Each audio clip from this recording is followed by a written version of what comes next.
का वीरगति को प्राप्त होना न केवल महाभारत के युद्ध का एक निर्णायक क्षण था, बल्कि ये उनके चरित्र की महानता का भी अंतिम प्रमाण था।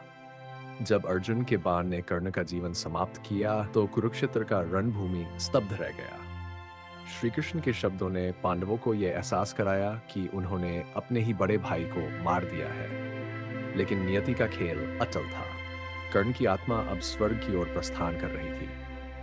जैसे ही वह देवताओं के लोक में पहुंची, उसे एक दिव्य प्रकाश का आभास हुआ। सामने स्वयं सूर्यदेव खड़े थे। उनकी तेजोमी छवि कर्ण के स्वागत के लिए प्रस्तुत थी। स्वागत और सम्मान। सूर्यदेव ने कर्ण की ओर बढ़कर उसे गले लगा लिया और कहा, वत्स, तुमने पृथ्वी पर जो किया वह असाधारण था। तुमने जन्म से ही अन्याय और तिरस्कार सहा, फिर भी अपने धर्म और कर्तव्य से कभी विचलित नहीं हुए। तुम्हारी दानवीरता और वीरता अतुलनीय रही है।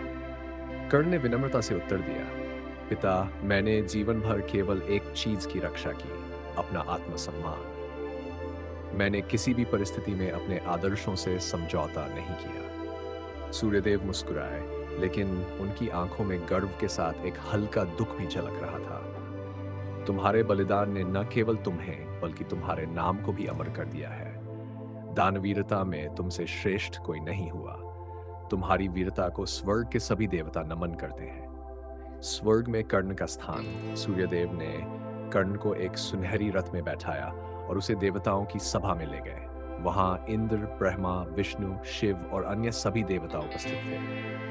इंद्र, जो कभी कर्ण से उसका कवच कुंडल दान में मांगकर उसे निर्बल कर चुके थे, स्वयं आगे बढ़े और कहा, कर्ण, मैं जानता हूं कि मैंने छल से तुम्हारा कवच कुंडल ले लिया, लेकिन तुम्हारी दानशीलता को देख मैं स्वयं लज्जित हुआ।